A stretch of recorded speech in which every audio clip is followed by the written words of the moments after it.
Bonjour, bonjour à toutes et à tous et bienvenue dans ce nouveau R&D Corner du mois d'avril.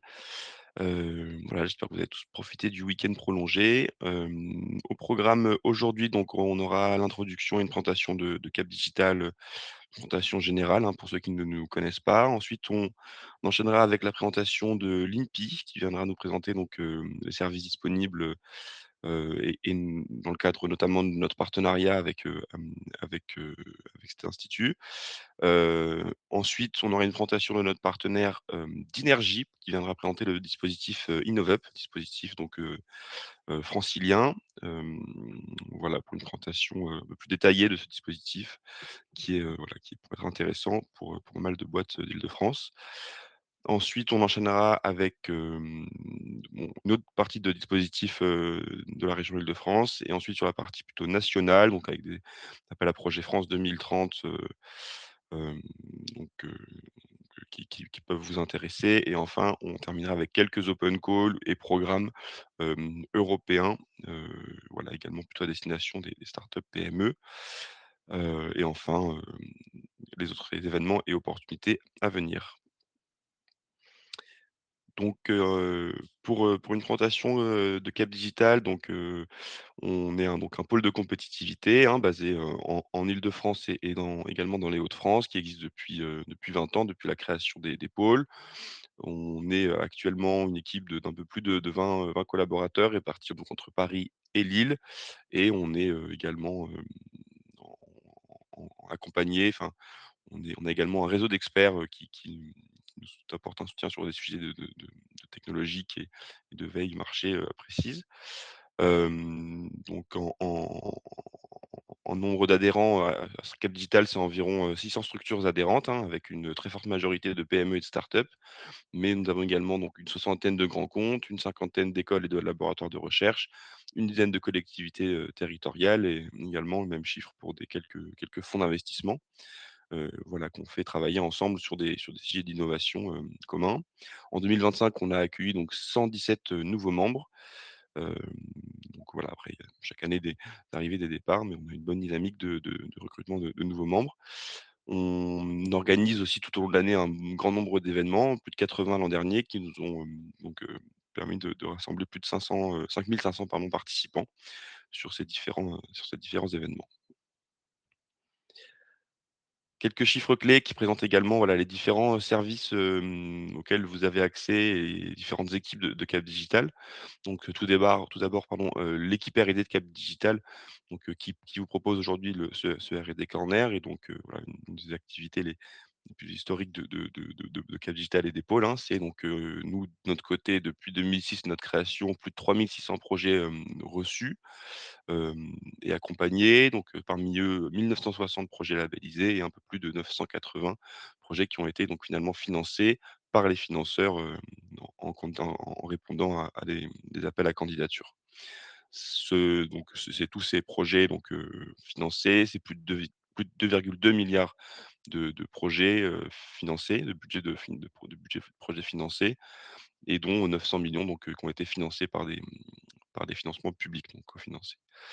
Voilà, en 2025, nos experts ont réalisé plus de 150 expertises de dossiers. Et on propose également, pour les projets, qui doivent passer des oraux dans le cadre de leur, processus de candidature, comme sur Relab récemment, des oraux blancs, voilà, pour préparer également les candidats à cet exercice. On a également une équipe Open Innovation Expérimentation qui s'occupe de, programmer, de mettre en place des programmes d'Open Innovation entre grands comptes ou collectivités se charge également de tout le recrutement des startups qui répondent aux challenges identifiés.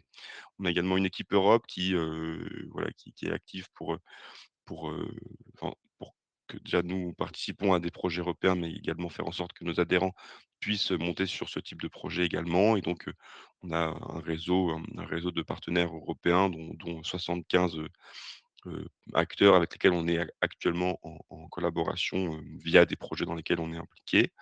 On a également donc voilà toute une partie d'aide au développement des startups et de PME avec, de la présence sur des salons. On est actuellement en train de lancer la nouvelle campagne de recrutement pour les startups qui voudraient aller au SIGGRAPH pour cette année, donc en juillet, comme chaque année. On le fait également, voilà, sur d'autres salons tout au long de l'année et sur des salons, également en France ou en collaboration avec, certains d'eux. On a également voilà des une partie de coaching et d'accompagnement individuel aux entreprises grâce à via des programmes, qu'on met en place avec des écoles ou autres. Hem, donc là, l'année dernière, c'était plus de 130 entreprises adhérentes qui en ont bénéficié. Voilà et en tout, c'est plus de 450 millions donc d'euros de financement public et privé qui ont été accordés à des entreprises adhérentes de Cap Digital, l'an dernier. Heu, donc sur la partie plutôt financement R&D, donc toute l'accompagnement qu'on propose et la labellisation des projets, hein, qui est une activité, importante des pôles, permet donc, on a fait une mesure de nos stades, enfin de nos, heu, de nos taux de succès pardon l'an dernier. Donc, on a calculé que c'est entre 33 et 48 de taux de succès sur les projets qui ont été labellisés, alors que sur des appels à projets, notamment BPI France 2030, les taux tournent plutôt autour de 20. Voilà, on a des dispositifs sur lesquels on a été très efficace, notamment sur la partie industrie culturelle et créative. Hem, donc voilà, c'est vraiment, mettre en valeur la qualité du label. C'est le label par les retours des experts et par l'attestation en elle-même, démontre que les projets sont de qualité et ont donc plus de chances d'être, ensuite soutenus. Donc, si vous n'êtes pas encore adhérent et que vous souhaitez nous rejoindre, voilà un petit extrait de la grille des cotisations, pour cette année. Donc pour les startups PME, ça commence à partir de 350 €. Voilà, si plus de détails, on pourra vous fournir la grille et après on voit aussi un extrait pour d'autres types de structures comme, des établissements d'enseignement, de formation, de recherche, les investisseurs ou les associations d'entreprise ou encore des intercommunalités. Hem, voilà et donc pour la partie R&D chez Cap Digital, c'est, Alexandre et moi-même qui s'en occupons. Donc Alexandre s'occupe plutôt des appels à projets France 2030 thématiques, donc les appels nationaux, sur lesquels on va revenir après. Je m'occupe plutôt des appels à projets, régionaux et des appels à projets donc France 2030 donc structurels, donc non thématiques comme, ILAB ou IDEMO en particulier. Pour nous contacter, il y a, voilà 2 moyens, une adresse, projet au singulier @capdigital.com pour nous écrire si vous avez des questions et si vous avez déjà une idée de projet un peu plus précise, vous pouvez remplir directement le formulaire R&D qui nous permet donc d'avoir des informations sur le projet et ensuite de vous recontacter pour organiser un rendez-vous diagnostic, avec vous. Un petit rappel sur, donc 2 régimes de règles de financement, hein, qui nous intéressent et donc pour bien distinguer les 2, donc d'un côté la règle de minimis qui est plutôt une aide au développement commercial et qui elle va être limitée à 300 000 € d'aide publique pour une même entreprise sur 3 exercices fiscaux consécutifs. Donc en Île-de-France, c'était, spécifiquement les aides TPE et PME, qui viennent voilà faire ce type d'aide de soutien financier. C'est plutôt pour de l'investissement, du recrutement de profil commercial, présence sur des salons. On est plutôt voilà sur ce côté-là et la partie R&D, elle, qui est donc définie, de manière assez claire, hein, donc qu'on on a mis un extrait ici. Donc c'est la recherche fondamentale, recherche appliquée, développement expérimental et qui va ensuite donc, heu, ce qui va un petit peu impacter le taux d'aide que vous pourrez bénéficier. Sur ce type d'aide, il y a pas de limite, on va dire au montant que vous pouvez recevoir, car on considère qu'en faisant de l'innovation, vous prenez des risques et donc l'idée, c'est de dérisquer, la prise, de risque par ces projets de R&D. Donc voilà, on appelle ça donc c'est le régime RDI, hein, qui s'applique sur, un grand nombre d'appels à projets, qu'on vous présente, généralement. Hem Donc de notre côté, sur l'équipe R&D, donc on propose déjà toute la partie sensibilisation aux différents dispositifs, hein. Ça peut être soit par ce R&D Corner, qu'on propose tous les mois, soit par des événements spécifiques qu'on va faire, lorsqu'un nouvel appel à projet ou une actualité intéressante pour lesquelles on va inviter souvent les financeurs à venir présenter, le nouveau dispositif auprès de nos adhérents. Toute la partie donc diagnostic de projet dont je parlais juste avant, donc si vous avez un projet, on est là pour en discuter, on peut prendre 1 heure bien comprendre le projet et vous orienter vers un dispositif adapté. S'il y a besoin ensuite, on peut faire toute la partie donc de mise en relation avec d'autres partenaires, que ce soit d'autres entreprises privées, des laboratoires des recherches pour une collaboration plutôt académique ou alors des terrains d'expérimentation, des réseaux d'experts sur certains sujets assez spécifiques. Voilà, on a aussi, cette capacité-là. La partie labellisation qui est la plus centrale, donc qui va vous permettre donc une fois que le projet est prêt, de candidater à cette, labellisation afin donc de pouvoir joindre l'attestation de labellisation qui, comme je disais, va venir, hem, voilà, augmenter vos chances de succès et également avant le la candidature, vous permettre aussi d'avoir un retour de la part d'experts qualifiés dans votre domaine et donc de pouvoir prendre en compte ces retours. Hem et ensuite donc pour des projets retenus, donc toute la partie mise en visibilité par notre équipe de communication, également de valorisation donc auprès de l'écosystème français et européen. Voilà, donc on est également accompagné, on a également un réseau d'experts, donc plus de 200 experts qui adressent toutes les thématiques, à la fois technologiques que l'on adresse et également la partie plutôt marché. Également, on aura aussi des experts plutôt aspect business ou avec des compétences plus transverses sur les sciences humaines et sociales ou d'autres choses, de ce type. Avant donc de laisser la parole à notre première re intervenante, donc juste un rappel sur un dispositif, qui peut vous intéresser, heu, qui est donc le French Tech Seed, pour lequel, Cap Digital est partenaire, hem, de la SAT Erganeo dans le cadre d'Hyperion. Donc l'idée là, c'est pour des startups de moins de 3 ans de faire effet de levier sur une levée de fonds en cours ou à venir, avec, donc un complément en obligation convertible. Hem, donc voilà pour pouvoir, compléter cette levée de fonds d'un montant qui est compris entre 50 000 et 250 000 € dans la limite de 2 € en obligations convertibles pour 1 € en equity. Dans certains cas très spécifiques, ça peut aller au-delà, mais là, c'est vraiment, au cas par cas. Donc voilà, ça peut être intéressant si vous êtes en phase de levée de fonds. Ça peut se déclencher à plus ou moins 6 mois de la levée, hein. Si elle est, déjà passive, vous pouvez quand même venir nous voir et si elle est à venir, ça peut également se faire en anticipation. Il y a quelques critères à avoir en tête. Donc comme je disais, un critère strict, c'est être une start-up de moins de 3 ans. Donc là, la phase de levée de fonds, je viens d'en parler et 4 critères, de la deep tech à respecter. Donc la collaboration avec un laboratoire de recherche, la présence de fortes barrières à l'entrée ou de verrous technologiques, un caractère différenciant par rapport à la concurrence, un go-to-market long et enfin donc élaborer une stratégie de propriété intellectuelle. Donc ça tombe bien parce qu'on va en parler juste après, si vous avez besoin de soutien là-dessus. Les candidatures se font, au fil de l'eau, il y a des recomités, voilà, de manière très régulière tout au long de l'année, donc vous pouvez nous contacter si vous avez des questions là-dessus. Plutôt Alexandre qui s'en occupe, il sera à disposition pour vous répondre. Et enfin, donc, si vous avez besoin de soutien sur, d'autres aspects de type, plutôt, vous souhaitez peut-être avoir un accompagnement d'un cabinet sur la partie, fiscalité d'innovation ou d'avoir une aide à la rédaction de dossiers sur les dossiers, soit d'appels à projets régionaux et nationaux, soit d'appels à projets européens. On a mis en place depuis septembre dernier, donc un partenariat avec 6 cabinets de conseil qu'on retrouve ici. FRS Consulting est finaliste sur la partie fiscalité de l'innovation. PNO Innovation et LGI sur la partie financement européen et enfin Sharpstone et Dynergy qui va venir présenter après, Innovup sur la partie donc appel à projets régionaux, et nationaux. Voilà, heu, sans plus tarder, je laisse la parole à Candice Charby, donc juriste et chargée d'affaires propriété industrielle, pour la délégation régionale d'Île-de-France de l'INPI. Voilà Candice, je te laisse la parole pour cette présentation. Merci Arthur, bonjour à toutes et à tous. Tout d'abord, je voudrais remercier Arthur et Alexandre pour leur invitation à la présentation d'aujourd'hui.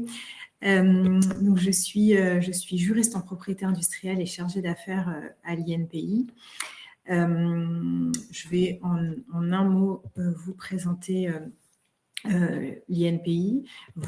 Comme vous le savez certainement, nous sommes l'Office d'enregistrement des titres de propriété industrielle en France, donc les brevets, les marques, les dessins et modèles. Et à côté de cette mission, on a une mission d'accompagnement des entreprises innovantes dans l'élaboration et la mise en place de leur stratégie de propriété industrielle.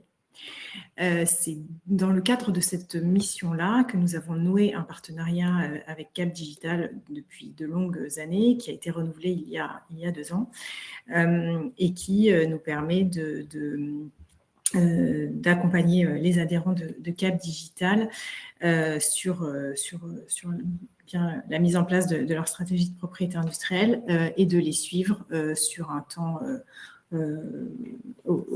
au gré de leurs besoins, plus ou moins court ou long en fonction des problématiques qui se posent, et qui vous permet d'accéder donc à l'expertise d'un chargé d'affaires lors de permanences qui sont organisées de manière mensuelle et qui permettent en fait de rencontrer un chargé d'affaires pendant un premier rendez-vous tout à fait personnalisé d'une durée de 30 minutes. Arthur vous remettra le lien pour pouvoir vous inscrire à la prochaine permanence. Voilà. Juste une précision, comme les adhérents de Cap Digital se situent sur la France entière, je me permets de rappeler que nous intervenons non seulement en Île-de-France, là où est situé le siège de l'INPI, mais également dans toutes les régions. Donc, je me charge de vous orienter vers les chargés d'affaires qui se situent dans votre région et qui pourraient vous accompagner plus spécifiquement si vous êtes situé dans ces régions. L'INPI est également présent à l'international. Dans près de 100 pays sont couverts. On a 10 délégations réparties dans le monde, ce qui nous permet de vous orienter donc vers ces chargés d'affaires internationaux qui peuvent vous accompagner lors de vos projets d'internationalisation et d'exportation sur vos problématiques de propriété industrielle spécifiques dans ces régions du monde. Alors, l'INPI a mis au point un certain nombre de programmes d'accompagnement, justement, qui sont quasiment tous gratuits, pour vous accompagner sur vos sujets de propriété intellectuelle. Ce sont tous des accompagnements qui sont personnalisés. Il y a des outils de diagnostic, il y a des outils qui nous permettent de vous suivre ponctuellement et d'autres de vous suivre sur une durée maximale de 2 ans. On va dérouler ces programmes un par un. On dispose d'un programme qui s'appelle le prédiagnostic PI, donc prédiagnostic propriété industrielle, qui permet de vous proposer un état des lieux et des recommandations personnalisées pour orienter vos actions. L'idée, c'est à l'issue d'un rendez-vous assez un peu plus poussé qu'un rendez-vous de 30 minutes dans le cadre des permanences, de pouvoir discuter avec vous, ce qui nous permet de faire un audit de la propriété intellectuelle qui est présente et qui ne l'est pas encore dans votre entreprise, pour ensuite vous remettre un rapport avec une feuille de route des actions qu'on vous recommande de mettre en place, que vous êtes évidemment libre de mettre en place ou non, seul ou accompagné d'un expert. Donc, vous disposez d'un livrable qui vous permet en fait d'orienter vos actions de propriété intellectuelle. Ce programme est entièrement gratuit, il a une valeur de 1 500 €, mais qui est entièrement financé par l'INPI. La troisième étape de ce diagnostic, une fois qu'on vous a mis le rapport, qu'on vous a remis le rapport, pardon, c'est de pouvoir en discuter avec vous et de vous aider à mettre en place les différentes actions qui vous auront été proposées. L'empreinte pays, donc l'empreinte de propriété intellectuelle, là l'idée c'est aussi un outil de diagnostic, mais c'est de vous fournir, c'est un outil qui est un petit peu plus graphique. L'idée c'est de vous fournir une photographie de votre pratique, enfin de vos pratiques en propriété intellectuelle pour vous permettre de vous positionner. Alors, il va y avoir 3 stades. Est-ce que vous êtes débutant? Est-ce que vous êtes intermédiaire? Ou est-ce que vous êtes avancé? L'idée, c'est absolument pas de vous donner une note, mais c'est de vous permettre de vous positionner sur 8 items qui sont limitativement énumérés. Donc, en fait, on va brosser tous les items de propriété intellectuelle et de vous permettre de vous situer et de connaître votre marge de progression en propriété intellectuelle, afin de voir les items sur lesquels vous avez la possibilité de progresser, afin de valoriser vos actifs de propriété industrielle. Donc, je vous ai mis là sur cette slide le graphique que vous obtenez en fin d'empreinte, voilà, qui vous permet, selon les 8 items qui sont listés là, de vous positionner sur votre stade d'avancement. L'idée, c'est ensuite de vous proposer des recommandations afin que vous puissiez les mettre en place pour améliorer vos pratiques. Le dispositif du Pass-Pays, c'est un dispositif de soutien financier. L'idée, c'est de donner un coup de pouce financier aux entreprises innovantes qui n'ont pas encore démarré d'action de propriété industrielle, afin de faciliter la mise en place de ces actions-là. Elle concerne 16 prestations limitativement énumérées sur cette slide. C'est un dispositif qui est soumis à éligibilité. Il faut être une entreprise innovante, donc on étudie le critère d'innovation, et il faut avoir besoin d'un coup de pouce financier. Donc ça, c'est un sujet qui sera évalué selon des documents qu'on vous demandera de nous fournir. La prestation, alors une entreprise peut bénéficier de 3 Pass-Pays dans sa vie, limité à 10 000 € sur lequel en fait l'INPI prend en charge la moitié, donc 5 000 €. La prise en charge que l'INPI effectue, porte sur les honoraires d'avocat ou de conseil en propriété industrielle. Toutes les conditions et tous les plafonds et montants sont indiqués sur notre site internet et je pourrais bien évidemment vous les préciser si vous le souhaitez. Le SME Fund, c'est aussi un dispositif de soutien financier qui est proposé par l'EUIPO, par la Commission européenne et mis en œuvre par l'EUIPO, qui est notre homologue européen. C'est un fonds d'aide aux PME qui permet de bénéficier d'une partie d'un remboursement de taxes de dépôt de marques, brevets, dessins et modèles.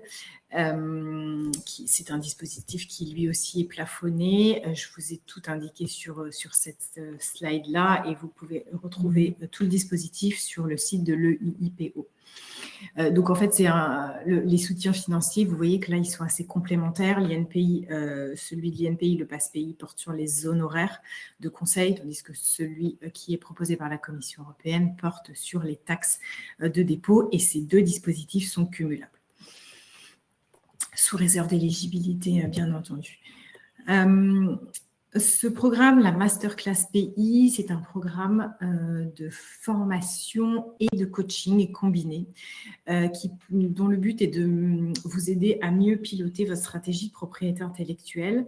C'est un dispositif qui se déroule en 2 temps. Il y a d'abord 2 journées de formation collective. Donc, il y a environ 8 startups ou PME qui sont présentes dans chaque masterclass, de tous secteurs confondus, à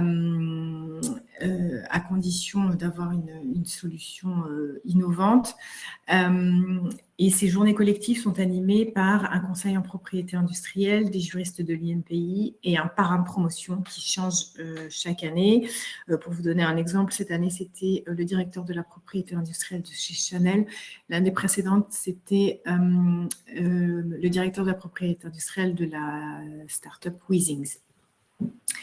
À l'issue de ces 2 journées de formation collective, il y a 4 coachings qui sont mis en place. Alors, ils se déroulent en 4 demi-journées.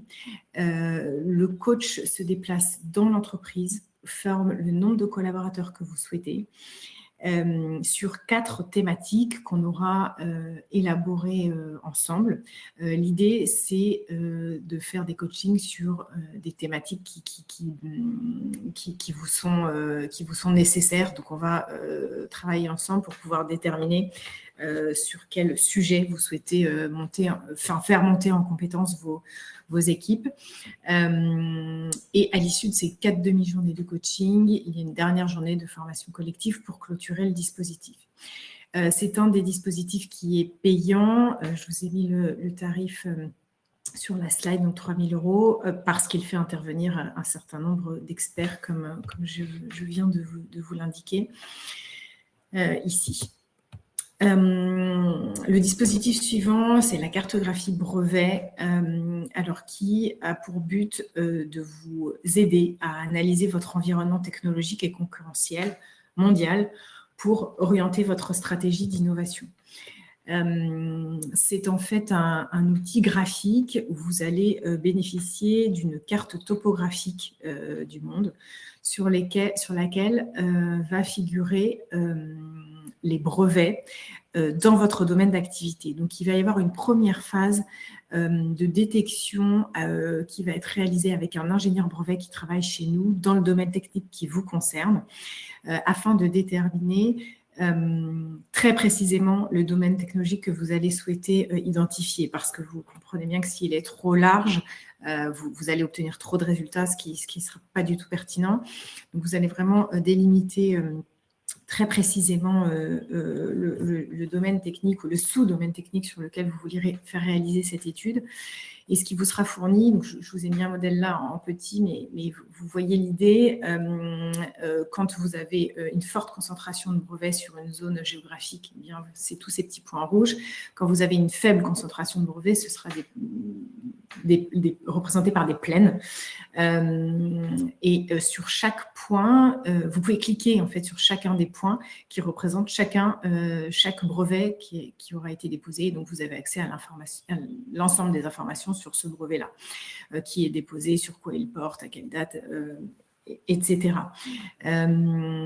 C'est un dispositif qui est également payant en raison de l'expertise que ça mobilise, mais qui peut être pris en charge par un dispositif passe-pays. Donc, le coût sera divisé par 2. Alors, vous voyez peut-être un petit peu mieux la cartographie brevet, le résultat que vous pouvez obtenir. Je voudrais vous présenter également le programme Startup, qui est un accompagnement sur mesure. C'est un des accompagnements, ce sont tous des accompagnements sur mesure, mais c'est l'accompagnement qui permet de vous accompagner sur une durée de 2 ans maximale. L'idée, c'est de vous aider à intégrer la propriété intellectuelle dans votre stratégie d'entreprise. On se rencontre, en fait, on fixe un certain nombre de rendez-vous, alors soit au gré de vos besoins au fil de l'eau, c'est un programme qui est assez souple, soit à un rythme régulier, tous les 3 mois, tous les 6 mois, pour faire le point sur l'évolution de votre projet, sur l'évolution de vos besoins. Et répondre aux questions que vous vous poseriez et mettre en place les différents programmes qui seraient adaptés au fil de vos évolutions, soit de l'évolution de votre projet, soit parce que vous avez des problématiques d'internationalisation. Voilà, on adapte le rythme à vos besoins. L'avantage de ce programme, il y a plusieurs avantages à ce programme, sa souplesse évidemment, le fait qu'à l'issue du programme, donc à l'issue d'une durée de 2 ans, on a la possibilité de vous délivrer un document qui s'appelle une lettre de soutien à l'innovation. Alors, c'est un document qui n'est pas délivré de manière automatique. Il faut que le programme ait été réalisé avec régularité et que des actions de propriété intellectuelle aient été mises en place. C'est un document en tête de l'INPI qui indique que l'entreprise a suivi ce programme et qu'elle a mis en place des actions de propriété industrielle. C'est un document qui peut être utile, par exemple, dans le cadre d'une levée de fonds, dans le cadre d'entrée de nouveaux actionnaires dans l'entreprise, pour démontrer que le sujet de la propriété intellectuelle a été intégré et est en traitement, au cours de traitement. Je voulais aussi vous présenter le programme Alliance Pays qui, lui, est destiné plus particulièrement aux entreprises qui ont des sujets de gestion de projets de R&D collaborative ou de transfert de technologie. Donc c'est un programme qui est totalement adapté à ces entreprises-là, qui permet toujours un accompagnement personnalisé. Il existe aussi pour ces entreprises-là une masterclass spécifique qui s'appelle la masterclass Alliance Pays. On a plusieurs chargés d'affaires qui sont spécialisés sur ce programme Alliance Pays. Donc, si vous êtes intéressé, n'hésitez pas à me l'indiquer ou à l'indiquer à Alexandre et Arthur qui pourront rediriger vers mon collègue qui s'occupe plus précisément de ce programme-là.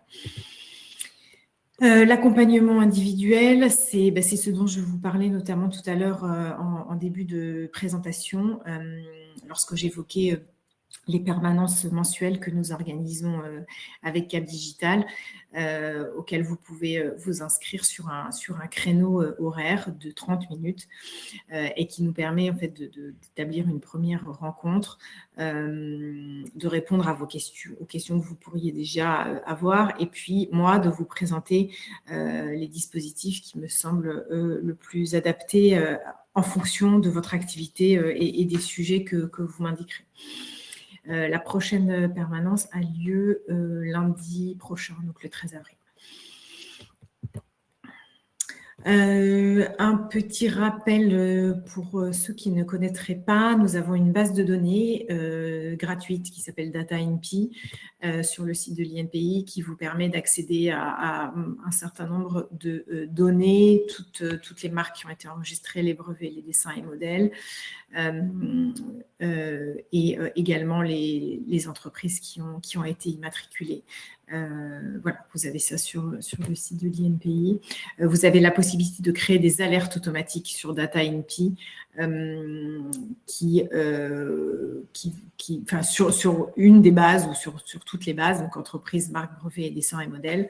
Soit vous pouvez créer une alerte soit sur un mot-clé, soit sur un titre de propriété industrielle, soit sur le sirène d'une entreprise, ce qui vous permet de suivre l'évolution d'une entreprise ou d'un titre de propriété industrielle qui pourrait vous intéresser pour tous vos sujets de veille. On a des prestations de recherche et de surveillance qui exigent, je vous le mentionne rapidement, mais simplement pour que vous sachiez qu'on a la possibilité de réaliser des recherches d'antériorité. Le prix varie en fonction de l'étendue de votre recherche, donc je ne peux pas vous l'indiquer ici. Voilà, mais sachez que cette prestation existe. Donc soit pour vos recherches d'antériorité sur les titres de propriété industrielle et également une prestation de surveillance sur ces titres-là. Enfin, je termine un mot sur l'Académie INPI qui propose des MOOC qui sont gratuits pour vous initier à la propriété intellectuelle sur 4 thématiques, pardon. Donc les marques, les brevets, les dessins et les modèles et la stratégie de propriété intellectuelle. Donc vous avez des contenus vidéo qui vous permettent d'avoir les premières notions indispensables sur la propriété intellectuelle. Et puis, on a une offre de formation qui est payante pour approfondir vos connaissances en propriété intellectuelle sur un certain nombre de sujets qui peuvent être totalement personnalisés si le besoin est présent. Voilà, je vous ai mis la manière dont ça fonctionne. Vous pouvez bien sûr avoir les slides si vous en avez, si vous le souhaitez. Je vous ai mis ici mon contact direct avec mon adresse mail. Si vous souhaitez me contacter, eh bien, n'hésitez pas. Si vous avez des questions, je suis à votre disposition pour répondre. Merci Candice pour la présentation. Donc, je vous mets dans le chat donc le lien pour s'inscrire à la prochaine permanence de lundi prochain si vous êtes intéressé. Voilà. Vous pouvez vous inscrire, c'est un petit formulaire rapide si ça vous intéresse. On a quelques questions dans le chat. Alors juste, pour rappel, essayez de poser vos questions dans la partie questions, plutôt que dans le chat, pour les prochaines fois. On a 2 questions de Baptiste Tonquin, qui demande si c'est uniquement réservé aux innovations technologiques, et qui demande en 2e question si la data INPI, la base de données, est une base exhaustive. Voilà. Alors sur la première question, l'innovation est entendue au sens large chez nous, donc ça ne concerne pas que l'innovation technologique, ça peut être une innovation commerciale ou tout autre type d'innovation. Donc oui, très, très bonne question, ce n'est pas limité à l'innovation technologique. Sur la seconde question, est-ce que la base de DataINPI est exhaustive? Oui, pour les titres de propriété industrielle qui sont enregistrés en France.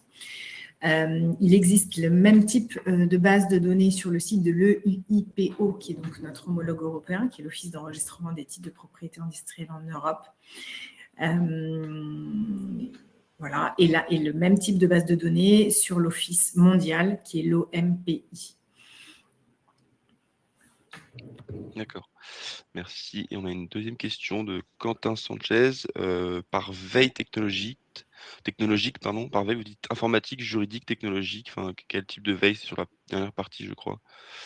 Oui, oui, oui, j'ai parlé de veille lorsque j'évoquais la base de données DataINPI. Alors, la veille, c'est ni une veille informatique, ni une veille technologique. En fait, c'est une veille sur le dépôt des titres de propriété industrielle. Si vous voulez réaliser une surveillance, enfin, si votre question porte bien là-dessus, si vous voulez réaliser une surveillance sur une marque, par exemple, qui serait identique ou similaire à la vôtre, c'était voilà ce que j'entendais par veille. Vous pouvez réaliser exactement la même chose sur les brevets pour pouvoir recevoir en fait une alerte dès qu'un titre de propriété industrielle qui serait identique ou similaire au vôtre viendrait à être déposé. Merci. Une autre question, moi, qui concerne plutôt largement Cap Digital. Que devons-nous faire pour demander un accompagnement de Cap Digital? Ça dépend sur quel aspect. Si vous êtes, enfin, faut nous préciser un petit peu, mais si vous voulez nous contacter, il y a une adresse, projet@capdigital.com et on pourra en discuter. Je vois pas d'autres questions pour, ah pardon, il a complété. Est-ce qu'il faut contacter juste Cap Digital ou il faut contacter INPI simultanément? Donc comme j'ai indiqué, j'ai mis un lien pour s'inscrire aux permanences INPI, voilà, qui ont été présentées par Candice. Faut pas hésiter à vous inscrire. Ensuite, vous serez recontacté pour convenir d'un rendez-vous. Le lien est disponible. Donc je vois pas d'autres questions. Peut-être juste, Candice, peut-être on a pas mal de questions qui pensent parfois que les projets numériques, ont moins d'intérêt, sur la partie, voilà, propriété industrielle. Est-ce que tu as quelques éléments à donner là-dessus pour, Oui, absolument. Et merci Arthur de ce point. En effet, très souvent, dans l'imaginaire de chacun, les projets digitaux n'ont pas nécessairement de propriété intellectuelle. Alors, c'est une idée reçue qui est pas tout à fait juste. Il y a un certain nombre de protections qui sont possibles. Alors, je vais faire une liste à la Prévert très rapidement parce qu'on n'aurait pas le temps ici. Ça mériterait un rendez-vous personnalisé, mais une protection par le droit d'auteur peut s'appliquer à partir du moment où il y a des éléments originaux, qu'on recommande de déposer à titre probatoire pour pouvoir en démontrer la titularité et la date de création. Il peut y avoir une protection sur la marque, donc sur le nom du produit ou du service qui est commercialisé. Il peut y avoir une protection sur des éléments figuratifs. Donc, ça peut être soit un logo, soit des éléments figuratifs de votre plateforme, de votre application, de votre site web. à certaines conditions, s'il y a, voilà, soit au titre du droit d'auteur, soit au titre du droit des marques. Je ne rentrerai pas dans les critères, mais ça peut être les deux types de protection. Il peut y avoir une protection par le brevet si votre innovation est une solution technique qui répond à un problème technique. Il peut y avoir ça dans certains projets digitaux. Ça ne portera pas sur le logiciel en lui-même, mais peut-être sur certaines fonctionnalités de votre logiciel. Voilà, pour aller très vite. Mais donc, ça mérite qu'on étudie ça ensemble et au cas par cas. Oui, absolument. Et voilà, parce que c'est vraiment un élément important et même nous, dans les appels à projets, hein, on voit, c'est un critère, assez important de savoir, d'avoir une stratégie claire sur votre, propriété industrielle. Donc, n'hésitez pas à vous inscrire, j'ai mis le lien dans la partie, dédiée. Voilà, on vous recontactera pour mettre en place ce rendez-vous diagnostic. Bah, merci Candice, pour l'intervention, la présentation. Merci à vous deux. Je vous souhaite une bonne continuation. Au revoir. Merci. Au revoir. Donc on va poursuivre donc avec, des appels à projets et aides en subvention, hein, donc, la partie régionale. Donc on va débuter avec, une présentation par notre partenaire Dinergy du dispositif, voilà InnovUp, qui est quand même, voilà très utile et si vous avez des projets et que vous êtes une entreprise francilienne notamment voilà Arthur, Thomas, je vous laisse la parole pour présenter. OK, merci Arthur. Bonjour à tous. Effectivement, du coup, on travaille, avec Cadustel sur ces thématiques plutôt, appel à projet, sur la partie nationale. Aujourd'hui, l'objectif, c'est de vous présenter ce dispositif qui s'appelle InnovUp. Vous allez voir, il décline en 2 types. Je vais peut-être commencer par une présentation du coup de nous. Je suis accompagné aussi de Thomas. Voilà. Dynergy, qu'est-ce que c'est? Donc nous, on existe depuis 20 ans. On a un cabinet de conseil en financement de l'innovation. Notre but concrètement, c'est de comprendre vos projets de R&D, vos événements, à votre roadmap financière et de savoir quel dispositif de financement aller chercher. Là, on parle de l'appel à projet justement InnovUp et se dire est-ce que vous êtes éligible à ce type de projet? Est-ce que ça peut aider sur le financement et à vous aider à aller plus vite sur vos avancées? Et du coup, d'être capable de rédiger, de monter tout le dispositif, tout le dossier de demande de financement et de vous accompagner jusqu'à son obtention. Thomas, je vais peut-être laisser la main sur peut-être l'explication du dispositif. Ouais, pas de souci. J'arrive pas à activer la caméra, Arthur, je sais pas. J'ai quitté la scène tout à l'heure, je suis revenu, j'ai un petit souci. Je réessaye juste une fois. Ouais.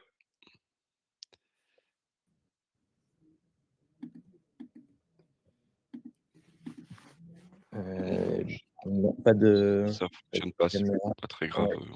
on fera sans OK, caméra. on va faire sans. Ouais, alors, l'idée, c'est de vous présenter, les 2 dispositifs.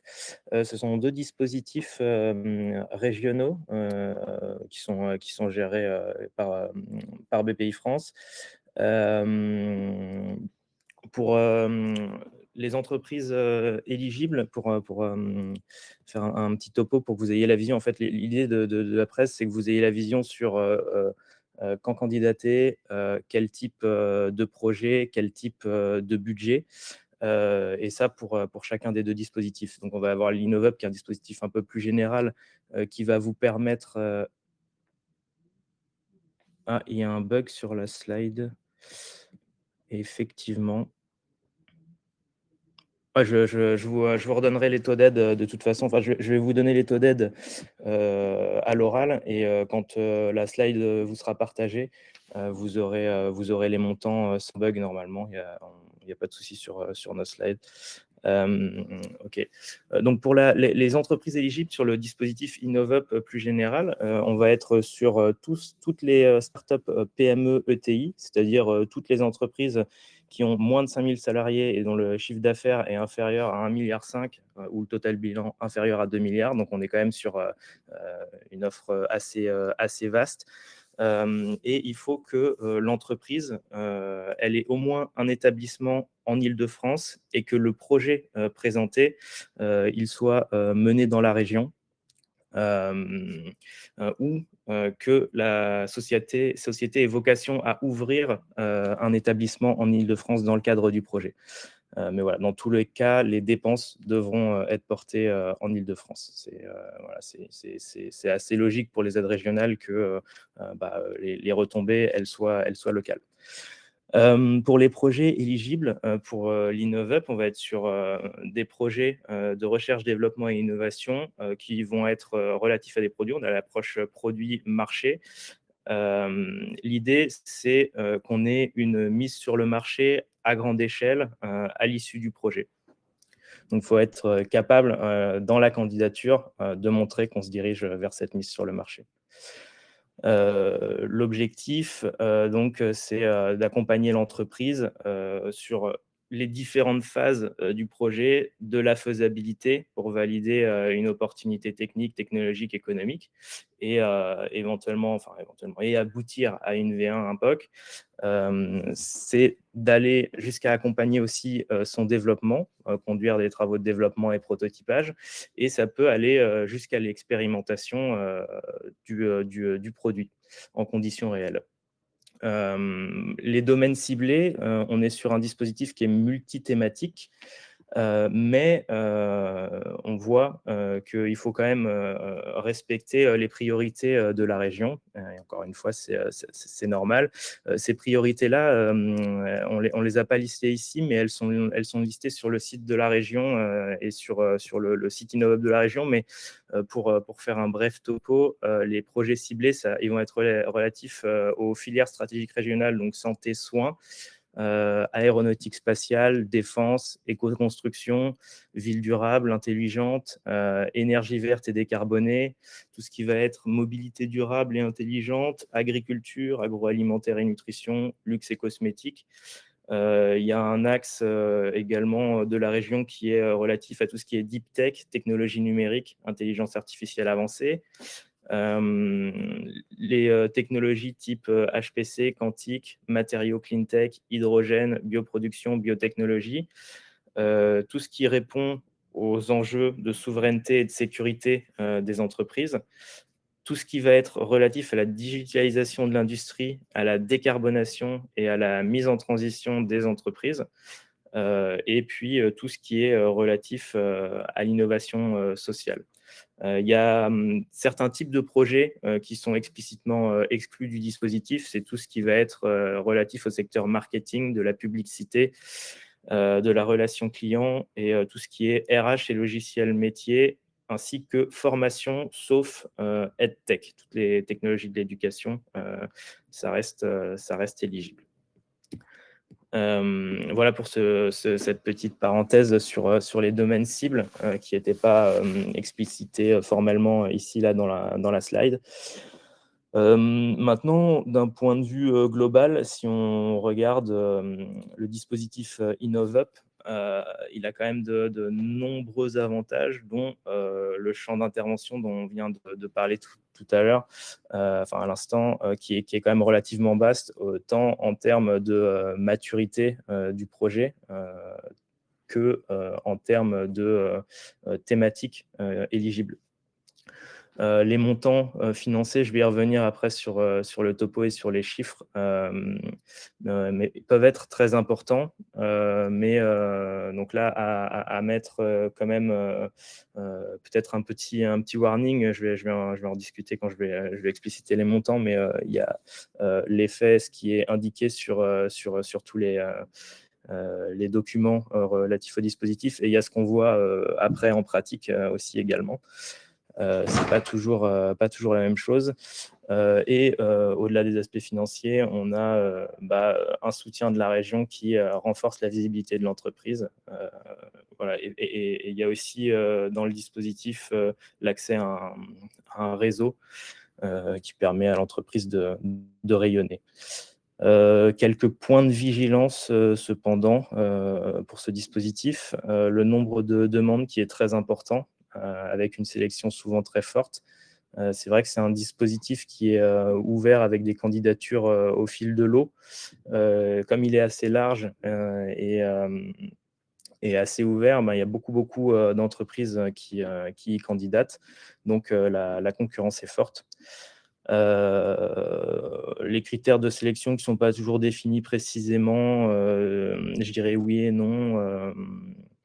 Il faut bien reprendre connaissance régulièrement des cahiers des charges des dispositifs. Et je pense que c'est important aussi pour ces types de dispositifs d'avoir un accompagnement à la fois d'acteurs tels que nous, à la fois d'acteurs comme Cap Digital qui peuvent vous aiguiller. Et puis avoir un regard critique sur les dossiers, la structuration, le montage des dossiers.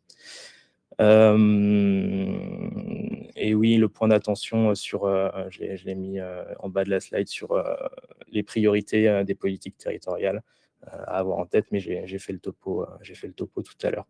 Donc, si on passe maintenant sur la partie chiffres, qui est un petit peu illisible là sur ce que vous avez en live, mais qui sera lisible sur ce qui vous sera partagé. En gros, on va être pour ce dispositif-là sur des projets d'une durée de 12 à 24 mois.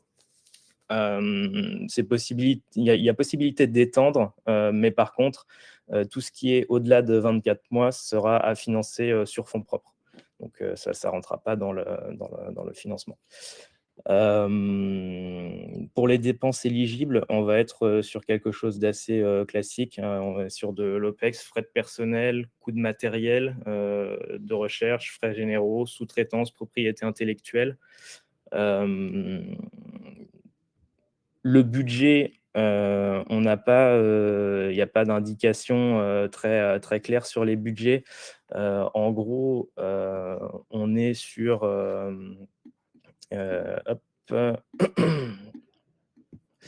on est sur des budgets entre on a le droit à 500 000 € maximum de subvention et 3 millions d'euros maximum en pays R&D ou avance remboursable, avec des taux d'intervention qui sont globalement de 25 à 70%. Donc après, à rapporter en termes de budget à présenter, nous, ce qu'on recommande et ce qu'on voit en général, c'est des budgets à présenter aux alentours de 400 500 000 €, parce qu'en pratique, ce qu'on observe, c'est que on a du mal à obtenir des financements au-delà des 200 000 €, notamment l'an dernier, avec le contexte qu'on connaît. Et donc, les taux d'aide observés chez nous, c'est aux alentours de 45 à 50%. Voilà. Généralement, on est encore dans la partie où à 200 000 € d'aide, on est sur du subvention à 100%. Au-delà de 200 000 € d'aide, on est sur un mix avance remboursable, subvention. Voilà pour cette partie budget. Taux d'aide maximum, on l'a évoqué en même temps. Et donc, ouais, c'est indiqué entre 25 à 70% pour les taux d'aide maximum, mais en pratique, voilà, on est sur des budgets assez restreints qui sont financés, et sur des taux d'aide observés aux alentours de 45 à 50% récemment.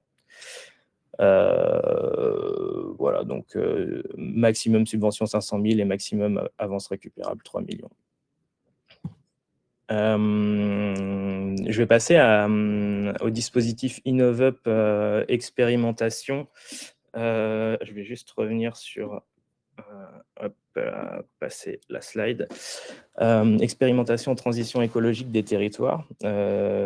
Ici, c'est illisible aussi, donc pareil, on fera la même chose, mais ce sera visible quand vous aurez la presse. Donc là, on va être plutôt sur une phase d'expérimentation auprès d'acteurs locaux des territoires, donc une expérimentation concrète du produit que vous développez. Donc c'est, j'ai envie de dire, complémentaire un peu du précédent, mais ça reste quand même appliqué à des secteurs, des domaines spécifiques. Sur les projets types pour cette Innov'Up expérimentation, on va être sur des solutions innovantes, à nouveau, qui offrent des réponses concrètes aux enjeux de transition écologique rencontrés par les territoires franciliens. Et notamment des projets qui répondent aux priorités qui ont été identifiées dans le cadre d'un programme Impact 2028, qui sont l'éco-construction, la mobilité et la logistique durable, les déchets et l'économie circulaire, la sobriété et l'énergie décarbonée, l'adaptation et la résilience, et nature et biodiversité. Et donc, dans le cadre de ce dispositif, où on va être sur une phase d'expérimentation, il faut que les solutions, elles soient expérimentées avec des acteurs qui sont directement impliqués dans la mise en œuvre de la transition du territoire francilien, donc des acteurs locaux, qui vont être donc soit des acteurs publics locaux type communes, EPCI, syndicats, soit des acteurs privés qui sont en délégation de services publics, soit des sociétés privées, mais alors il faut qu'elles participent directement de la mise en œuvre de solutions au service des territoires. Après, en termes d'éligibilité, on reste sur la même base TPE, PME, ETI, quelle que soit la forme juridique, y compris ici les associations ayant une activité économique. Et toujours ce prérequis d'avoir au moins un établissement sur le territoire francilien ou justifié de la volonté de s'y implanter. Pour la nature de l'aide, là, on va être sous la forme d'une subvention et ou d'une avance récupérable. Donc, dans la limite de 500 000 € de subvention, et pareil pour l'avance récupérable, c'est 500 000 € de limite. Et le taux d'intervention, il va s'appliquer en fonction de la taille de l'entreprise. Normalement, on vous a mis là, c'est lisible sur la slide. Donc non, c'est pas lisible sur la slide, excusez-moi. Mais c'est entre 25 et 45%. C'est 45% pour les plus petites entreprises et 25% pour les plus grosses. Donc, ça reste intéressant quand on est une start-up. Voilà pour ça. Donc, l'objectif, c'est donc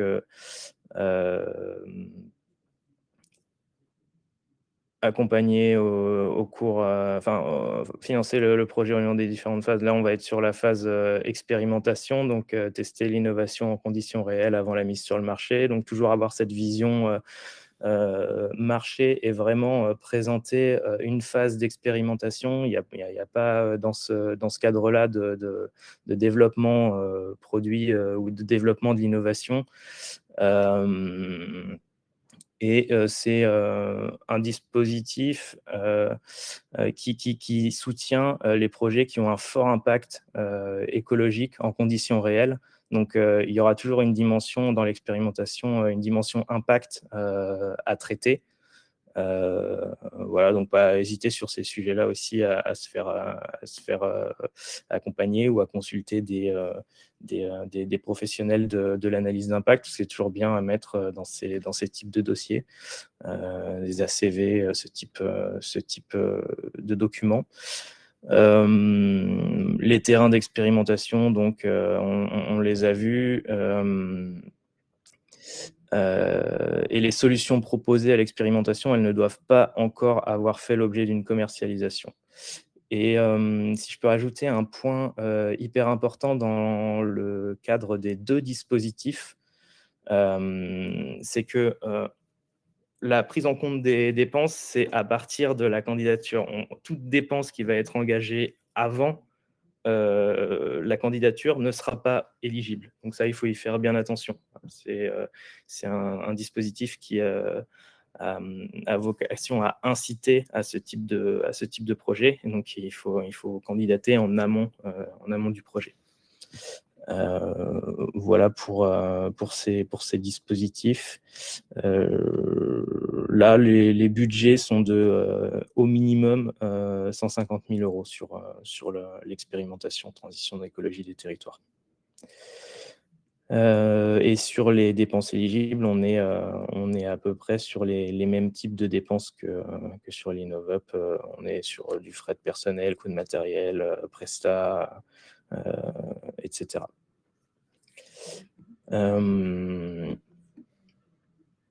Ici, on vous a mis... Pardon ? Arthur, côté Cap Digital, si tu veux rajouter peut-être un clin d'œil, vous êtes partenaire Ouais. du programme InnovUp Expérimentation, je pense que... Oui, merci Arthur. plus. En effet, sur ce programme, donc sur cette déclinaison thématique d'InnovUp, la région s'appuie en plus sur certains partenaires.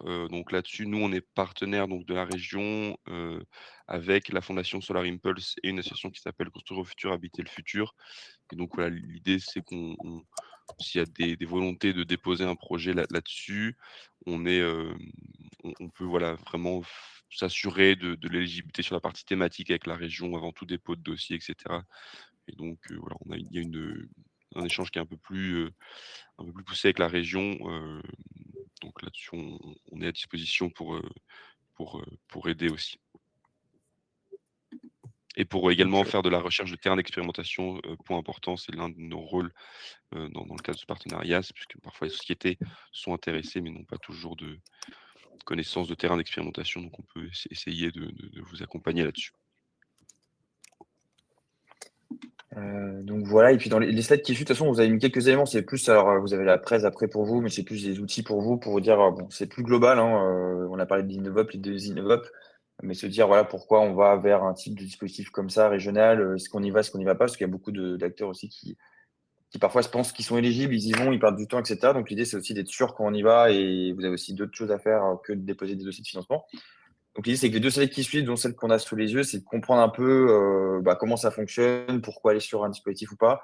Bon, là, c'est une version un petit peu micro, mais l'idée, c'est de comprendre que quand on va chercher un dispositif de subvention, il faut qu'on ait plusieurs éléments, dont des fonds propres. L'idée, c'est d'avoir un minimum de fonds propres pour donner un minimum de subventions. Et donc, ça, c'est un schéma qu'on vous laissera regarder, mais comprendre un petit peu quelle est l'implication d'une subvention dans votre compta, qu'est-ce qui fait que avoir des fonds propres, ça vous permet d'aller chercher de la subvention, ou à quoi sert la subvention dans votre comptabilité, c'est important de l'avoir en tête. Vous avez mis quelques éléments un petit peu, questions à se poser qui sont assez pertinentes avant de se lancer, c'est-à-dire déjà rester toujours en veille. Bon, grâce à Cap Digital, vous avez quand même pas mal d'informations sur les dispositifs qui existent. L'avantage d'InnovUp qu'on vous a montré là, il est assez générique. Là, on a répondu dans le chat que qu'importe finalement votre thématique presque, vous pouvez commencer à penser à l'InnovUp parce que il est générique. Après, il faut regarder quand même d'autres éléments sur l'expérimentation, avec qui je travaille. Par exemple, est-ce que j'ai un partenaire pour déployer mon expérimentation qui est sur le territoire francilien intéressant? Est-ce qu'il me permet de rayonner au niveau du territoire, d'être un champion, on va dire, régional, puis plutôt national, voire européen dans quelques années, avec qui je travaille. Aussi, quand j'ai envie de déposer un dispositif de financement, d'aller chercher une subvention, c'est est-ce que mon projet est déjà structuré? Est-ce que finalement il existe déjà mon projet, ou est-ce que je vais le créer en fonction du cahier des charges? Et ça, c'est assez dangereux. Donc, être capable de dire, voilà, sur les 12 prochains mois, voilà ce que je vais faire, c'est quoi mes dépenses, c'est quoi mon équipe qui va faire quoi, comment, pourquoi. En gros, c'est un peu les questions qu'on se pose. Et donc, avoir une bonne idée de ça, comme avant de se dire, bon, voilà, j'ai vu un dispositif de financement, j'y vais, c'est aussi structurer le projet. Ça sert à ça aussi parfois. Des fois, on n'a pas forcément le financement, mais on a structuré le projet, qui me permet quand même d'avoir un peu gagné comme du temps et de la visibilité. Et puis, bon, évaluer ses chances, ça paraît assez clair, mais est-ce que ça vaut parfois le coup d'y aller sur un dispositif parce qu'une deadline arrive très vite? Bon, une fois de plus, l'InnovUp est intéressant parce qu'il n'y a pas de deadline arrêtée. C'est bien d'aller un peu en début, milieu d'année en fonction des budgets, mais on a le temps. Mais d'autres dispositifs ont des deadlines et se dire, est-ce qu'on est un peu short en termes de timing? Au contraire, est-ce qu'on n'attend pas une deuxième deadline pour y aller? C'est important aussi de le programme pour ne pas se saturer en termes de temps, parce qu'une fois de plus, votre métier, c'est pas de monter des dossiers de financement, c'est de faire avancer la boîte. Et donc, éviter de rentrer en saturation sur ces sujets.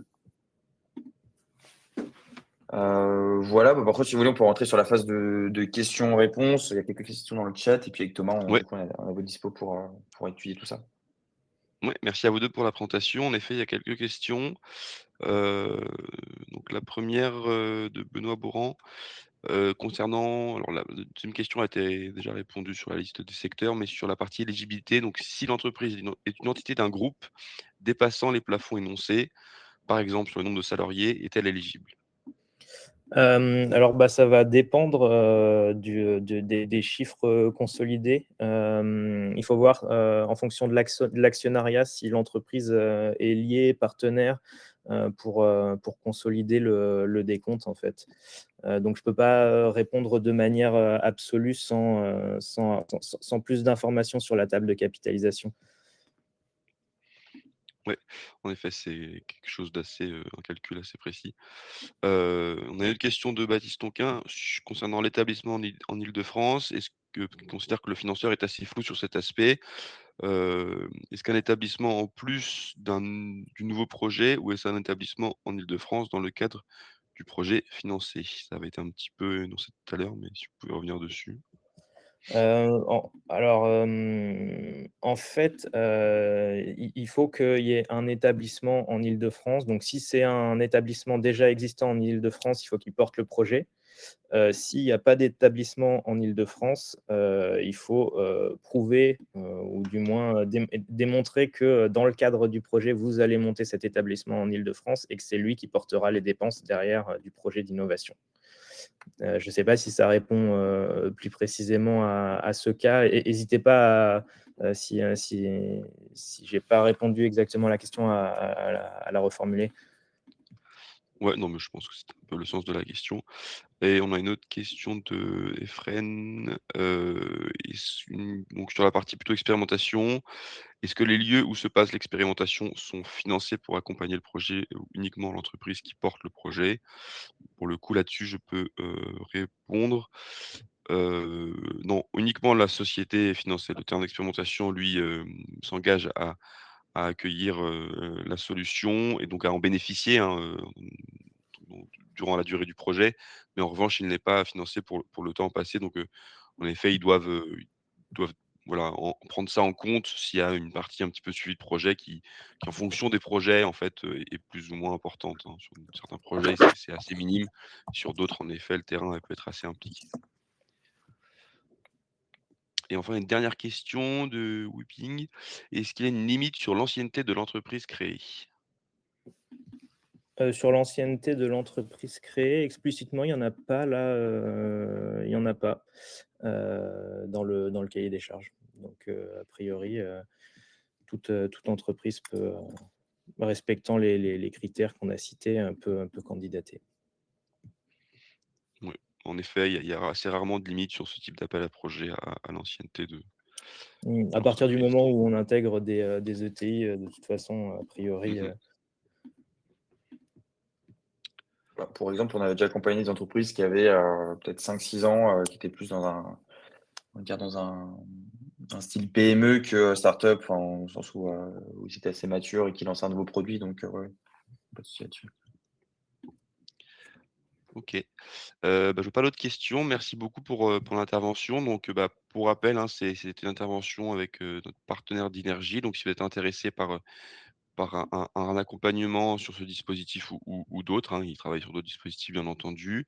N'hésitez pas à nous demander si pour les adhérents de Cap Digital, voilà, il y a une remise qui est offerte dans le cadre de ce partenariat.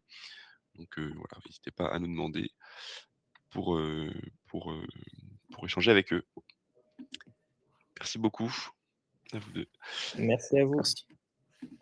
Et donc on va, enchaîner alors rapidement sur un autre dispositif de la région Île-de-France sur lequel on est actuellement, en partenariat. C'est plutôt un appel à manifestation d'intérêt qui s'appelle Île-de-France haute résolution, donc qui vise à répondre à une demande des collectivités franciliennes de disposer de données leur permettant de répondre à une connaissance très précise de leur territoire pour mener donc des politiques publiques.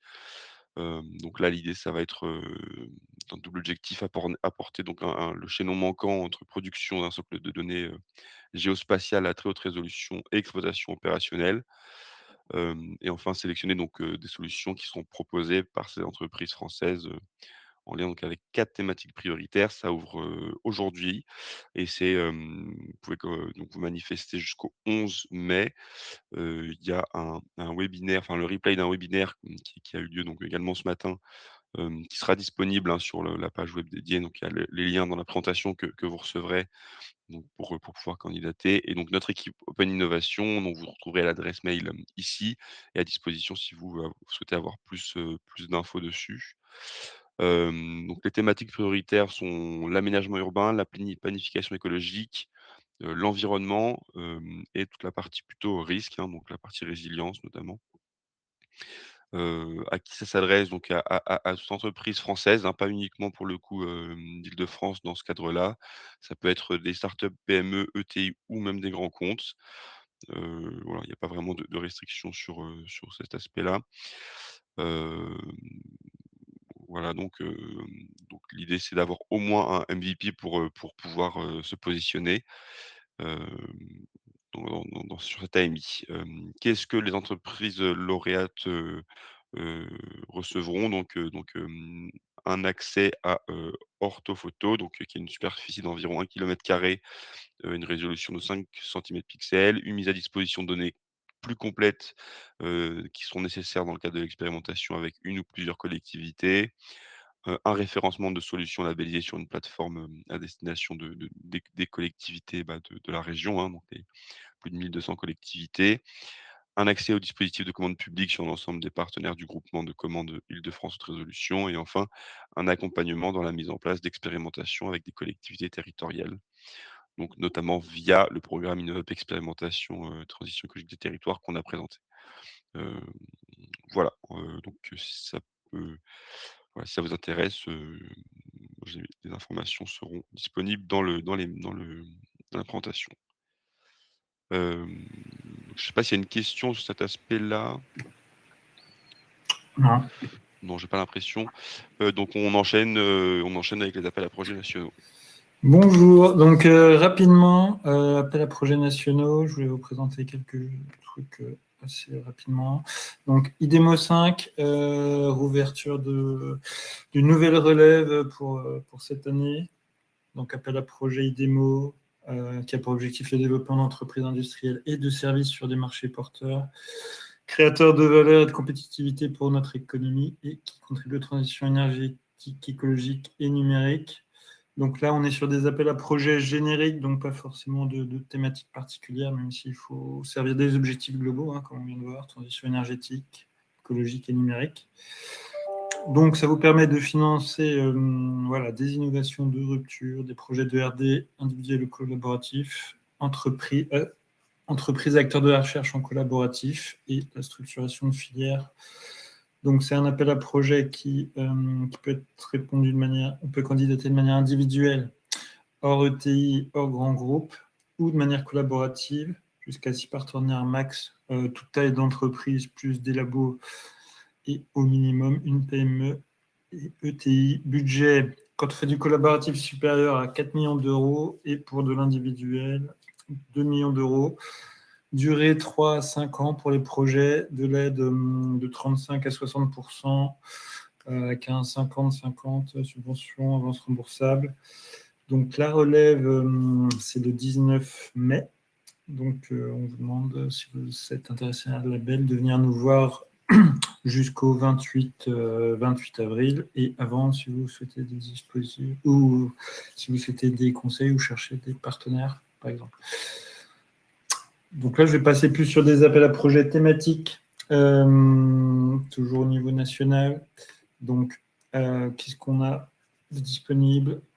Il y a la nouvelle relève de transition numérique de la culture et appropriation de l'intelligence artificielle qui se rapproche, donc pour le 28 avril. Donc, si ça vous intéresse, venez nous voir très rapidement.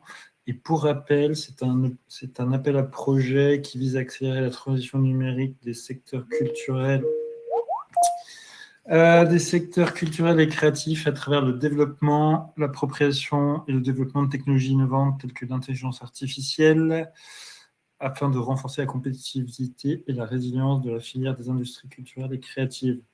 Donc, en gros, l'objectif, c'est de répondre aussi à des enjeux, des problématiques qui sont liées à les transformations en cours qu'on observe dans les ICC.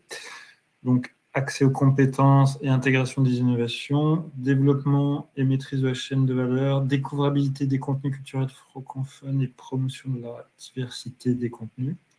Tout ce qui est les sujets de souveraineté technologique et de soutenabilité, tous les enjeux de maîtrise de la donnée sur toute la chaîne de valeur et la sécurisation et répartition des droits, et aussi tous les sujets de lutte contre la désinformation. Donc, thématique des projets attendus, donc vous pouvez présenter un projet qui couvre 1 ou 3 de ces thèmes prioritaires. Donc, accompagner le développement de solutions contribuant à la création et au développement de nouvelles expériences culturelles et artistiques. Autre thème, accompagner le développement de solutions de partage et de valorisation de données au sein de l'écosystème. Troisième thème, accompagner le développement de solutions permettant de sécuriser l'exploitation des contenus et la rémunération des ayants droit.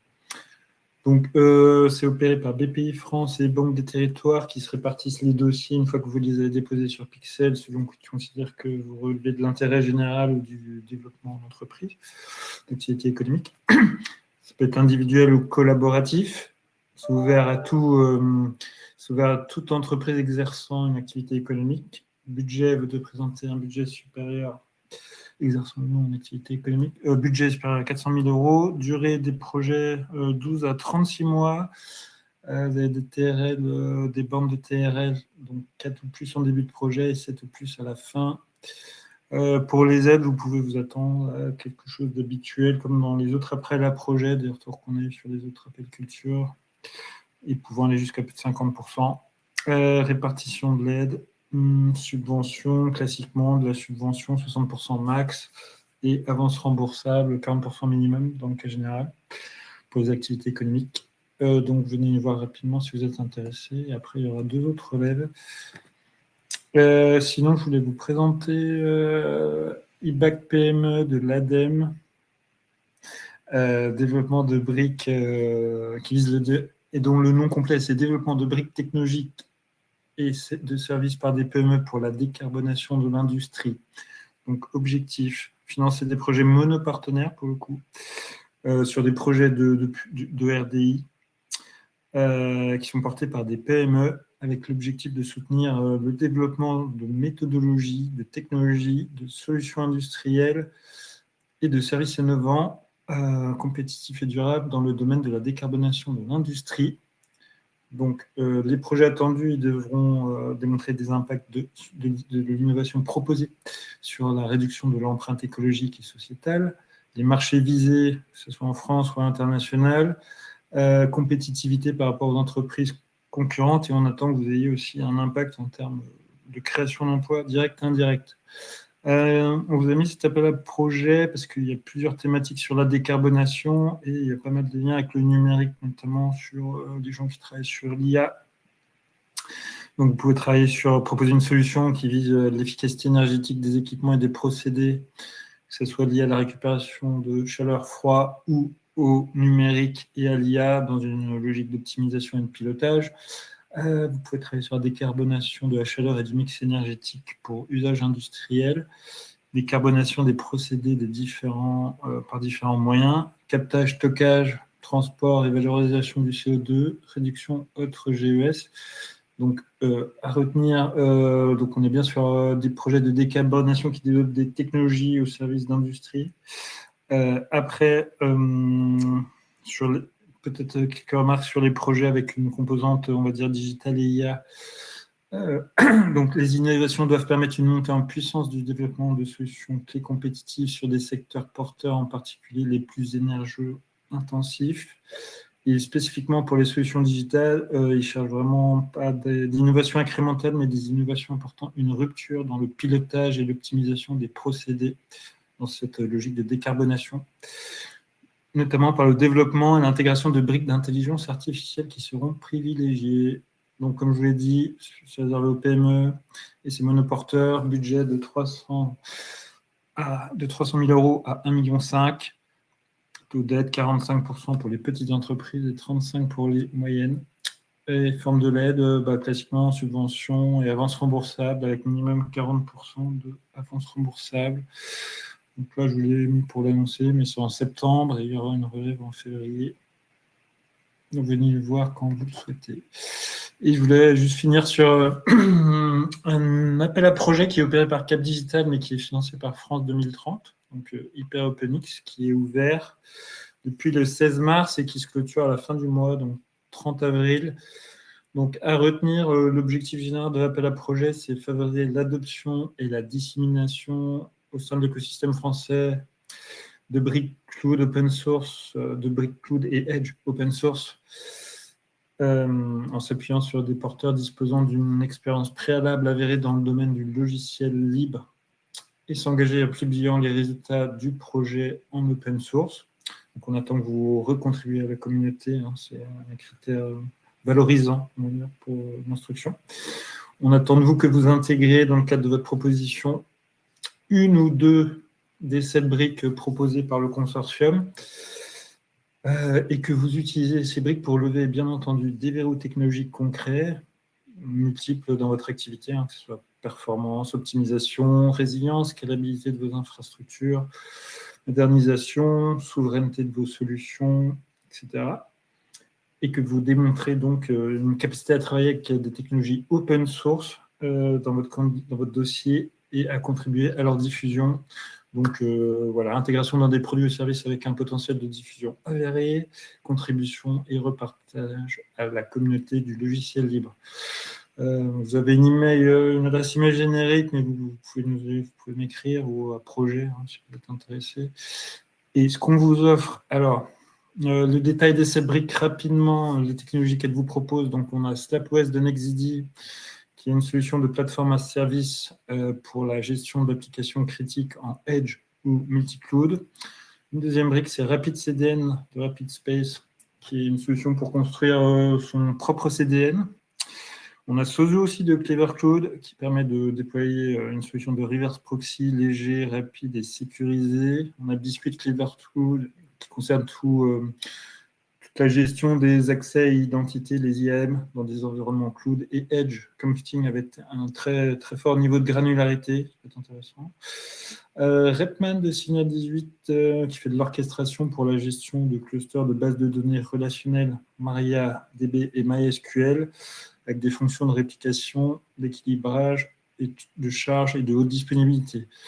Wendling de RapidSpace aussi, qui permet l'automatisation du stockage de grands volumes de données et de déploiement de clusters de bases de données MySQL, MariaDB en mode multitenant. Et on a OpenSVC, qui est une solution pour l'orchestration, la gestion, la disponibilité et la reprise après sinistre des applications. Donc, retenez aussi dans une logique de souveraineté que c'est intéressant pour remplacer des briques comme Kubernetes, Cloudflare, Akamai et plein de services cloud, notamment dans la gestion de données, que ce soit AWS, Google Cloud, etc.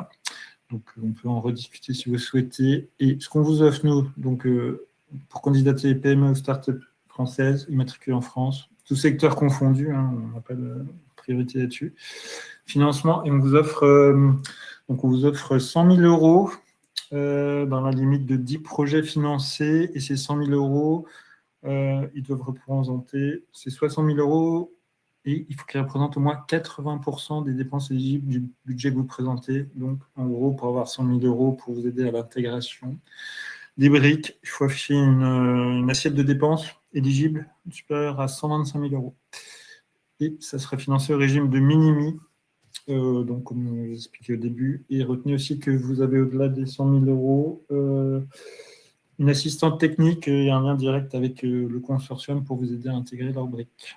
Donc si vous êtes intéressé, contactez-moi et on a fini. Et il n'y a pas de questions. Voilà. Ouais, merci Alexandre, je vois pas de questions en effet. Donc pour terminer, je présentais rapidement quelques opportunités européennes, plutôt à destination de start-up PME. heu, donc qui s'inscrivent dans le cadre, hein, du programme Horizon Europe, donc le programme cadre pour, la recherche et l'innovation en Europe et qui s'inscrivent particulièrement dans en fait, dans le troisième pilier, l'Europe plus innovante, dans lequel on va retrouver notamment le Conseil européen d'innovation ou l'EIC, hem, voilà, qui est assez connu et également on va retrouver les instituts d'innovation et de technologie, les EIT, voilà, qui seront 2 des opportunités que je vais présenter, juste, après. Hem, donc tout d'abord, bah, l'EIC Accélérateur, Open et Challenge, hein, pour rappel. Donc voilà, c'est un dispositif, qui vise à financer donc plutôt des startups ou en ce qu'on appelle un peu des scale-up, donc des startups qui ont déjà un peu une certaine maturité, pour des projets donc généralement avec des niveaux de maturité technologique également assez avancés. Parce que la volonté, c'est de financer en fait les derniers échelons, donc de TRL 7 à 9, hein. Donc la première commercialisation est possible à faire financer grâce à ce dispositif. Hem, donc il y a 2 volets qui existent. D'une part, la partie open, donc qui est là vraiment, accessible pour tout type de projet, pour tout type de projet, qui a tout type de thématique, hein, et la partie plutôt challenge, donc là avec, 5 challenges, qui ont été sélectionnés pour 2026.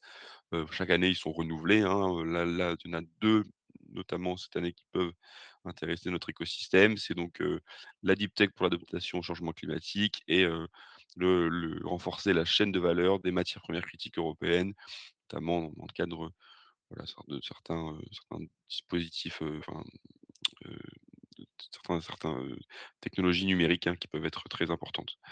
Hem, la candidature se fait en plusieurs étapes. C'est un processus assez long qui peut prendre, jusqu'à environ, 10 mois.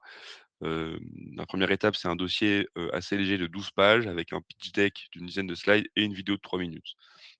Si on est sélectionné, si on reçoit suffisamment de validation sur cette première étape, on est invité à passer la deuxième étape qui est l'étape la plus conséquente. Alors cette année, ce qui est pas mal, c'est qu'ils ont allégé le dossier. On va maintenant se retrouver avec un dossier d'une vingtaine de pages avec également en annexe un plan de mise en œuvre à mettre en place, comprenant un business plan détaillé.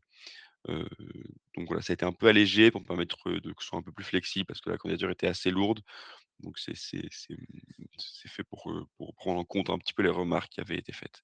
Enfin, à l'issue de cette deuxième étape, si on reçoit également suffisamment de validation, il y a une audition devant un jury, pour, la dernière et troisième étape. Hem, l'instruction a également un peu changé dans le sens où maintenant il y a, à la fois une revue de jury et un expert, spécifique à la technologie, présentée au marché qui sera, qui va pouvoir échanger avec les porteurs de projets pour approfondir certains points à l'issue de la deuxième étape. Donc ça aussi, ça peut permettre donc voilà de venir compléter certains peut-être aspects un peu restent un peu flous dans le dossier, donc qui mériteraient, davantage de de précision. Heu, donc c'est accessible à toute, start-up, PME, voilà, je disais plutôt taille scale-up, hein, généralement de ce qu'on voit. Hem, donc européenne, hein, la partie subvention, elle peut aller jusqu'à 2,5 millions d'euros et la partie equity, donc elle peut aller jusqu'à 10 millions d'euros. Hem, voilà, parce que l'EIC se positionne également en co-investisseur.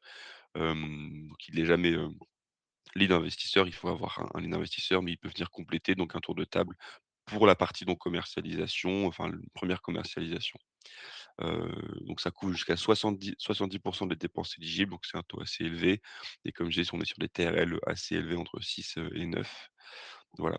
Pour la première étape, on peut candidater tous les premiers mardis du mois, donc bon là aujourd'hui c'est aujourd'hui pour ce mois-ci, mais voilà, le premier mardi du mois de mai, ce sera également possible. Et ensuite pour la deuxième étape, il y a des relèves fixes, hein, donc là on les voit ici. La prochaine est fixée au 6 mai et ensuite on aura en juillet, en septembre et cetera. Pour la première étape, je crois qu'il faut compter environ 3 semaines pour avoir un retour et ensuite sur les autres étapes, là, j'ai plus les chiffres en tête, mais ça prend un peu plus de temps forcément, le dossier est plus conséquent. Côté Cap Digital, donc on peut offrir, une relecture du dossier, surtout en première étape. Pour la partie deuxième étape, c'est un peu plus conséquent. On peut également fournir une lettre de soutien pour appuyer la candidature et surtout, faire un entraînement à l'oral si besoin. Heu, donc voilà pour ce dispositif, hein, qui peut potentiellement, intéresser certaines structures, certaines startups. Hem et ensuite donc je voudrais présenter pardon 2 financements en cascade. Donc qu'on va enfin de voilà, qui s'inscrivent dans le cadre des financements en cascade, donc qui visent à fournir un soutien, à des tiers. L'idée, c'est de redistribuer un financement, qui ont été donnés à certains projets à des startups généralement, hein, technologiques, à des fins donc d'accélération, d'incubation. Donc c'est des enveloppes, voilà, d'environ 100-200 000 ou jusqu'à 300 000 euros dans certains cas pour des projets, de 6 à 18 mois qui vont permettre, voilà, de d'intégrer une technologie un peu comme on l'a vu jusqu'à présent, avec, avec HyperOpenX. Heu, donc voilà, c'est ça pour, il en existe sur de nombreuses thématiques, mais généralement les principaux domaines qu'on retrouve, c'est, tout ce qui est, internet du futur et nouvelle génération avec l'initiative NGI, les industries 4.0 et la robotique, le big data et l'IoT, et voilà, en principal, c'est celle-ci.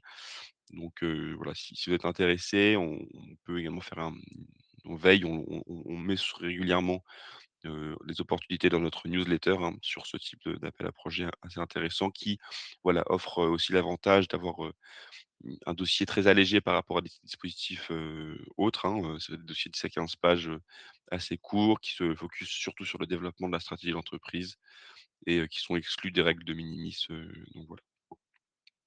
Voilà donc pour, illustrer un peu ce type de dispositif, il y a notamment, l'appel à projet, LDT for SSC, donc c'est Local Digital Twins for Smart and Sustainable Communities, qui s'inscrit, voilà, qui découle du programme européen Digital Europe et qui vise à donc, à financer donc, des petits consortiums de 3 entités, à minima 2 collectivités, territoriales franciliennes, donc, par exemple une en France et une, en Italie et une société, un provider de solutions technologiques pour la partie donc, construction du jumeau numérique et donc, l'objectif c'est donc de créer des jumeaux numériques territoriaux sur des cas pratiques, des cas d'usage assez précis, hein. Donc voilà, il y a plusieurs axes, hein. Il y a, soit interconnecter des jumeaux numériques existants de collectivités, entre elles pour, qu'elles répondent, voilà, que ça vienne se compléter et répondre à un cas d'usage, soit créer un nouveau jumeau numérique territorial entre 2 collectivités sur, encore une fois, un cas d'usage sélectionné ou alors ajouter des fonctionnalités, notamment, grâce à l'IA, sur ces jumeaux numériques, territoriaux. Voilà, il y a plusieurs, relèves. Il y en a une là très prochainement, mais il y en aura encore une cet été et l'initiative a mis en place donc toute une plateforme pour la mise en réseau avec d'autres partenaires, soit des collectivités, soit des partenaires technologiques, voilà. La LED est plafonnée à 50 des dépenses éligibles et les projets doivent être de maximum, 1 000 000 €. Heu enfin l'aide pardon est de maximum 1 000 000 €, dont 500 000 € par partenaire. Donc avec une certaine répartition entre les différents partenaires. Donc voilà, on est aussi en relation avec le CEREMA qui est l'un des représentants français, enfin le représentant français de cette initiative. Si vous avez des questions ou si vous souhaitez approfondir cet aspect-là, on peut organiser ça. Enfin, une dernière opportunité, donc, d'un programme, dont on est partenaire chez Cap Digital, hein, l'EIT Health Catapult qui a lancé sa 10e édition, très récemment. Donc qui vise là, c'est plutôt un programme d'accompagnement, hein, et d'accélération pour, valoriser les startups les plus innovantes donc en santé et en sciences de la vie. Donc c'est une compétition avec, différents, échelons, hein, de pouvoir, accéder au voilà, l'accompagnement final. Mais donc les lauréats donc bénéficieront d'un accompagnement à la fois stratégique, d'une visibilité et d'un accès privilégié à un réseau d'experts et d'investisseurs à l'échelle européenne. Donc les objectifs de ce dispositif, c'est de renforcer la crédibilité et la maturité des startups en affinant leur modèle économique et leur stratégie de mise sur le marché, de faciliter l'accès également au financement et aux partenariats industriels grâce à des opportunités de pitch et donc de mise en relation avec un réseau d'investisseurs, partenaires et enfin d'augmenter la visibilité des projets à l'échelle européenne et internationale, hein, parce qu'il y a même, voilà, toute une partie, aux États-Unis pour les lauréats. Voilà, il y a 2 webinaires de présentation qui sont prévus, donc un ce jeudi donc à 11 h, et un autre le mercredi 15 avril, à 11 h également. Voilà, c'est accessible à toutes les startups de moins de 10 ans.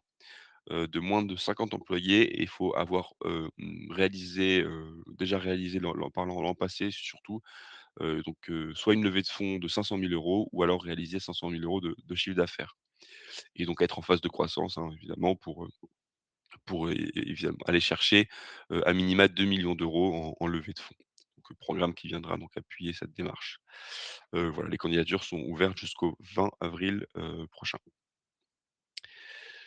Voilà et un rappel sur les différentes aides pour se faire accompagner sur les aides, hein, en particulier peut-être un focus sur l'appel à projet ANR si vous avez un projet donc plutôt pilier 2 Horizon Europe, sur un des clusters, le propose pour les chercheurs une enveloppe de 36 000 € sur 2 ans pour mettre en place toute cette démarche d'émergence de projet. Ça s'appelle le montage de réseaux scientifiques européens ou internationaux qui a été relancé récemment. Donc n'hésitez pas à candidater à ça si vous êtes donc plutôt, organisme de recherche, chercheur ou autre. Après il y a d'autres dispositifs qui existent, voilà, comme les Diag Europe ou Diag PTI côté, BPI pour cofinancer donc des prestations de conseil en innovation de cabinets de conseil. Voilà, je ne sais pas s'il y a des questions là-dessus, je vois que ma collègue a ajouté les différents, liens là pour les webinaires UTL Catapulte.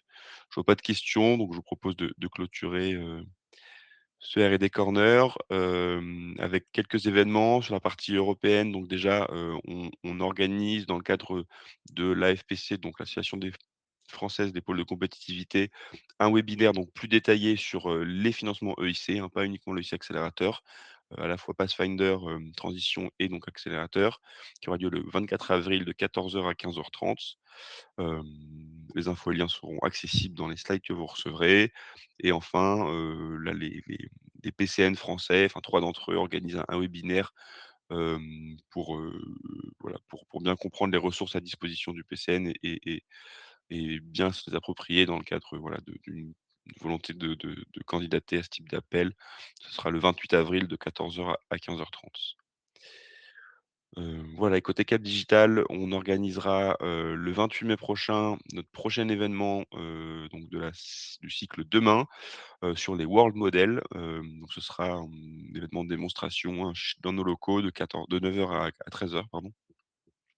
Donc vous pouvez déjà vous inscrire, hein, si vous êtes intéressé. Également, on rappelle, hein, notre newsletter sur lequel vous pouvez, recevoir toutes nos actualités et pour les membres de Cap Digital, on est actuellement en train de renouveler notre gouvernance, enfin de recevoir les candidatures pour renouveler la gouvernance. Donc si vous êtes intéressé à rejoindre notre, conseil d'administration, voilà, vous avez dû recevoir des communications, n'hésitez pas à vous manifester. Merci à tous et bonne journée et à bientôt pour, de prochains échanges. Au revoir.